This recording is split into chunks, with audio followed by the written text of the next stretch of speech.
पण उठलं की सुटलं कोणालाही डायरेक्ट अटॅक करायचं हे काही बरोबर नाही. एखाद्याचं कॅरेक्टर असॅसिनेशन करण्याचा हा प्रकार आहे असं माझं मत आहे. पण त्यांना त्याची किंमत मोजावी लागेल. हे तुमच्या आपण माझं ट्विट पाहिलं असेल. सपकाळ साहेबांनी काल जे ट्विट केलं होतं त्याला मी उत्तर दिलेलं आहे. मी कालच त्यांच्या विरुद्धमध्ये आमच्या औसा पोलीस स्टेशनला त्यांच्यावर गुन्हा रजिस्टर केलेला आहे आणि माझे वकील लवकरच त्यांना म्हणजे ह्या 2-3 दिवसामध्येच त्यांना कायदेशीर नोटीस पण देणार आहेत.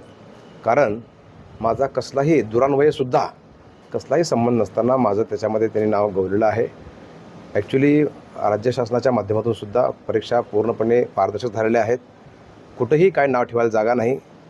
इथल्या लोकांना वाटतं आहे की केंद्रामध्ये जशा पद्धतीनं एक माहोल तयार झालं तसं माहोल तयार होतं आहे का, हा एक बालिश प्रयत्न सपकाळ साहेबांच्या माध्यमातून होताना मला दिसतो आहे. पण त्यांनी चुकीच्या माणसाकडे निर्देश केला आहे. त्यांना त्याचं ते भोगतावं लागेल असं माझं या निमित्तानं म्हणणं आहे. तुम्ही म्हटलं असं पेपर फुटी प्रकरणावरून आता थेट मुख्यमंत्र्यांचा राजीनामा मागण्यापर्यंतची मजल या ठिकाणी आलेली पाहिजे. नाही, कसं आहे, सपकाळ साहेबांना असंही कोणी विचारत नाही म्हणून त्यांनी देवेंद्रजीवर डायरेक्ट अटॅक करतात. तुम्ही बघता त्यांनी अध्यक्ष झाल्यापासून त्यांनी एकच टार्गेट ठेवलं देवेंद्रजी फडणवीस. कारण त्यांना प्रसिद्धीच्या झोतामध्ये यायला एकच एवढं साधन आहे. त्यामुळे त्यांनी माननीय देवेंद्रजीकडे डायरेक्ट अटॅक केलेला आहे. पण साहेब तर उत्तर देतीलच.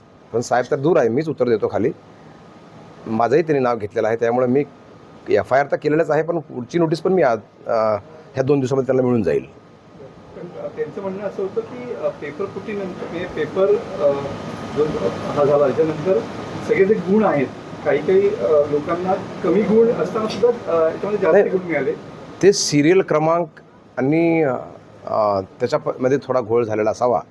पण जे काय आहे माझं तर काय म्हणणं आहे माहिती आहे का, कुठली एन्क्वायरी पाहिजे तुम्हाला ती एन्क्वायरी तुम्ही लावून घ्या. त्यांनाच अध्यक्ष करायची एन्क्वायरी कमिटीचा आणि एन्क्वायरी होऊन जाईल, दूध पाणी होऊन जाईल. पण उठलं की सुटलं कोणालाही डायरेक्ट अटॅक करायचं हे काही बरोबर नाही. एखाद्याचं कॅरेक्टर असॅसिनेशन करण्याचा हा प्रकार आहे असं माझं मत आहे. पण त्यांना त्याची किंमत मोजावी लागेल. हे तुमच्या